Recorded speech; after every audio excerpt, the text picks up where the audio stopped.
This was a massive spot to be in for such a young talent, to have a sold-out crowd completely behind her, down at points, Jimmy. The unspoken code. When Federer's truth met Eala's fire in Abu Dhabi, the desert air in Abu Dhabi carries a unique kind of electricity in December. It's a city built on audacious ambition, a landscape of shimmering glass towers and opulent palaces rising from the sand. And for 1 week a year, that ambition is funneled into the Mubadala World Tennis Championship. This isn't a grand slam. There are no ranking points on the line. It is something more intimate, more glamorous. It's a sanctuary where legends of the sport come not just to compete, but to celebrate, where the thwack of a tennis ball echoes with laughter, and where exhibition matches often lodge themselves in the collective memory more vividly than a Wimbledon final. December 2025 was meant to be the pinnacle of this tradition. The lineup was a promoter's dream, a curated blend of past, present, and future. At the center of it all stood Roger Federer, officially retired from the grind of the ATP Tour. His presence was less that of a competitor and more that of a revered monarch holding court. He had agreed to participate in a special mixed exhibition series, a concept designed to bridge generations, a symbolic passing of the torch from the sport's most graceful champion to the hungry talents nipping at his heels. It was supposed to be a festival of tennis. And then, Alex Eala's name appeared on the roster. For those not deeply embedded in the tennis world, Alexandra, Alex Eala is the Philippines' most luminous tennis export. A prodigy in the truest sense. She had captured a junior Grand Slam title while still a teenager, her picture splashed across newspapers in a nation starved for a global sports icon. At just 22, she had shattered the WTA Top 150, a trailblazing journey from the bustling courts of Manila to the hallowed grounds of international tennis. Her game was a ferocious blend of baseline power and tactical intelligence, but it was her story that captivated the world. Sponsorships from global brands poured in. Magazine covers followed.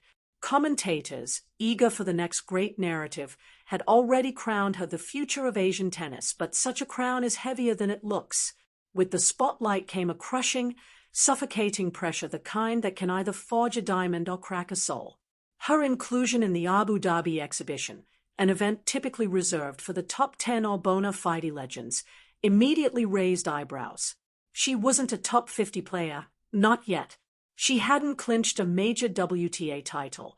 In the hushed corridors of player lounges and in the encrypted chats of tennis journalists, whispers grew. Was her spot earned by merit? Or was it a savvy marketing move to tap into the massive, passionate Filipino fan base?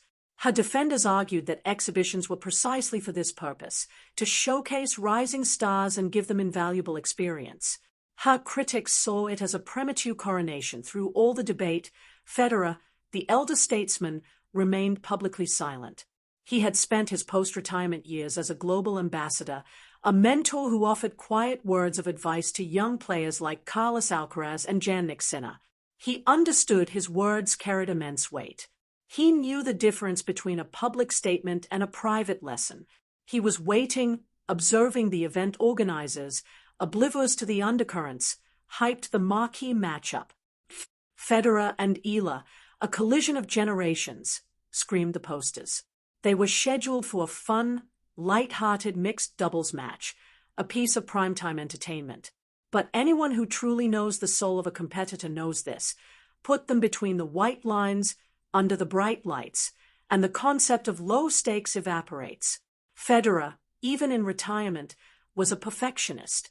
His muscle memory was coded with a demand for a certain standard, a certain respect for the geometry and etiquette of the court. And Eala, she was a supernova of ambition, desperate to prove to the world, and perhaps to herself, that she truly belonged on that stage. That night, the Zayed Sports City Arena was a cathedral of anticipation. Every seat was filled, a constellation of phone screens ready to capture a piece of history. The air buzzed. This was the feel-good story everyone wanted. A legend, a prodigy, a moment of pure sporting joy. But scripts are fragile things, easily rewritten in the heat of the moment. And nobody, not the fans, not the organizers, not Eala, and certainly not Federer, knew that the story was about to be ripped apart. The match began exactly as the brochure promised. Smiles were exchanged during the warm-up. Jokes were shared at the net. Federer, a study in relaxed grace, moved with the liquid elegance that had defined his two-decade reign. Eala seemed focused, a touch of nervous energy in her footwork, but she was hitting the ball cleanly. The first few games were a smooth, entertaining ballet of clean rallies and polite applause. Federer floated a feathery drop shot, and Eala responded with a blistering cross-court backhand. Everything felt normal. Then the shift began. It was almost imperceptible at first. A line call on a Federer serve was challenged by Eala. It was close, but the replay showed the ball had caught the line. Nothing unusual. Players challenge calls constantly. But her reaction, a lingering, sharp glare at the line judge, held for a beat too long. Across the net, Federer's easy smile flickered. He offered a brief, placating word to her, and play continued. A few points later, another tremor. Eala, charging the net, unleashed a powerful forehand that sailed just wide. It was a clear miss, but she shot a look of pure, unadulterated frustration at the chair umpire, her shoulders slumping in theatrical disbelief. Again, Federer noticed. This time, his expression hardened, just slightly. A tightness formed around his eyes, a subtle tension in his jaw. It was the look of a man who had switched from participating to analyzing. He was watching. By the middle of the second set, the friendly atmosphere had all but evaporated. The tone was no longer that of an exhibition. Eala was playing as if it were a final. She was going for audacious, high-risk winners on every ball. She was vocally challenging every marginal call. She celebrated winning points, even those from her opponent's unforced errors, with a primal intensity that felt jarringly out of place. The crowd, once unified in its cheerful applause, began to murmur. A palpable confusion rippled through the stands. Was she simply a fierce competitor, or was she disrespecting the unwritten rules of the event? Federer, for his part, remained a pillar of stoic calm, but those who had watched him for 20 years could read the signs. The subtle, almost imperceptible shake of his head after a particularly aggressive fist pump from Eala. The quiet, reassuring word to his own partner, shielding his mouth with his hand. He wasn't angry. He was observing, processing, compiling a mental dossier. He even tried to de-escalate, slowing the pace between points, offering a calming, easy now gesture that she either missed or ignored. Then came the moment that would be endlessly dissected, the moment that stopped the breath in the arena. At deuce, deep in the second set, a long, grueling rally unfolded.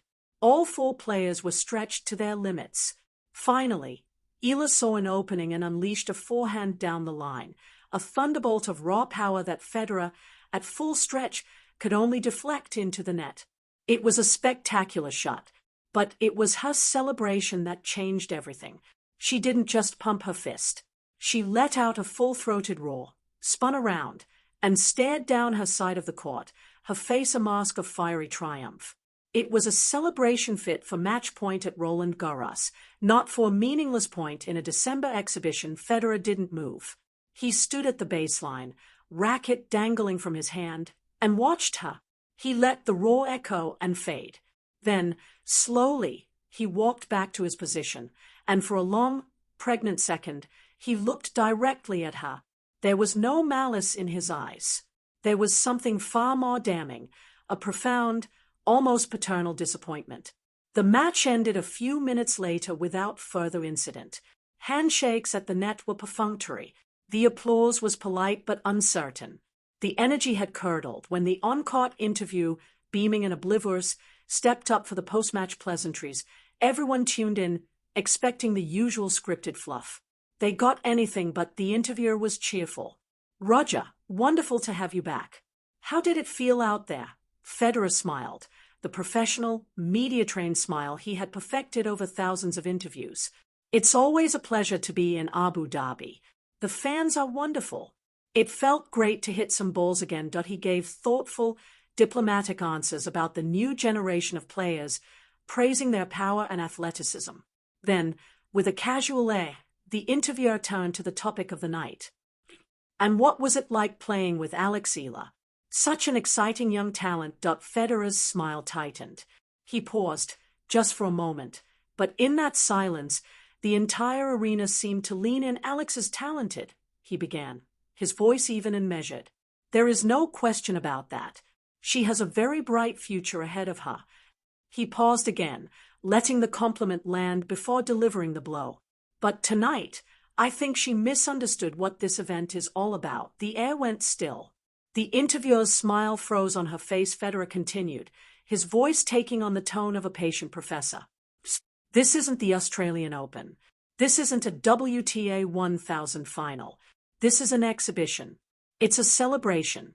It's a chance for the fans to enjoy tennis in a relaxed environment and for us to give them a show." He looked out at the silent crowd. "But I felt like she was playing as if her entire career ranking depended on it, and frankly, that's concerning." The interviewer, flustered, tried to laugh it off, to steer the conversation back to safe harbor. "Well, she's a fighter, that's for sure," but Federer didn't backtrack. He held his ground. "I have played with hundreds of young players over the years," he said, his gaze firm. "I always encourage them to compete, to fight for every point. But there is a fundamental difference between competing and losing sight of the moment, of the spirit of the occasion. Tonight, I saw someone so consumed with proving themselves that they forgot why we were all here." He let that sink in before delivering the line that would detonate across the tennis world.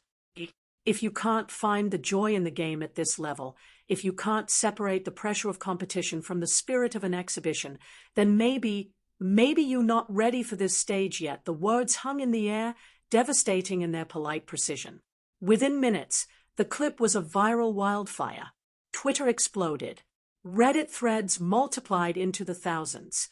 YouTube reaction videos were uploaded before the stadium lights had even dimmed.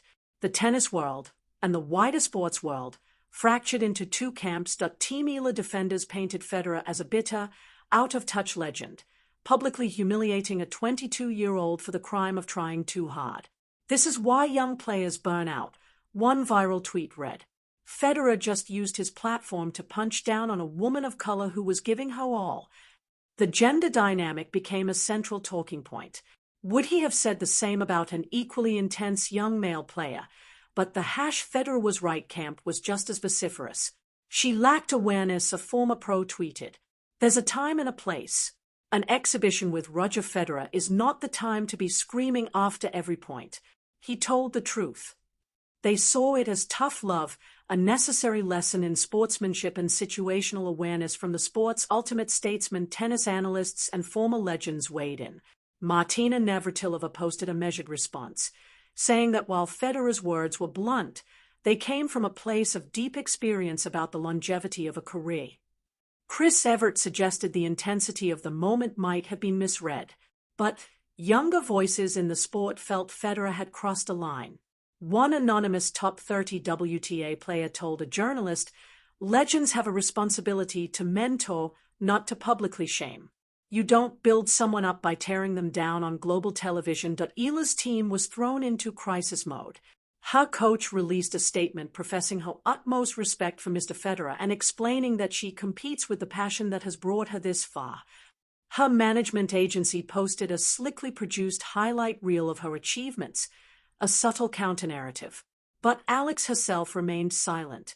For 3 days, her social media was dark.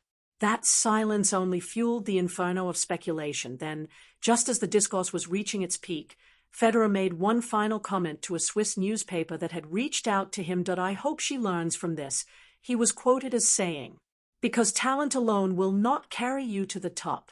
Character will." That single word, character, became the final, haunting note of the affair. It reframed the entire debate. This wasn't just about intensity, it was about something deeper. What Federer saw in Alex Eala that night in Abu Dhabi was not a lack of talent, but perhaps a lack of balance, the crucial understanding of when to fight and when to simply play. He chose to deliver his lesson in the most public forum imaginable, a decision that will be debated for years. Whether it was the right move remains a matter of perspective. But one thing is certain, both of them walked away from that desert night changed. Eala learned a brutal lesson about the court of public opinion and the unwritten codes of her sport.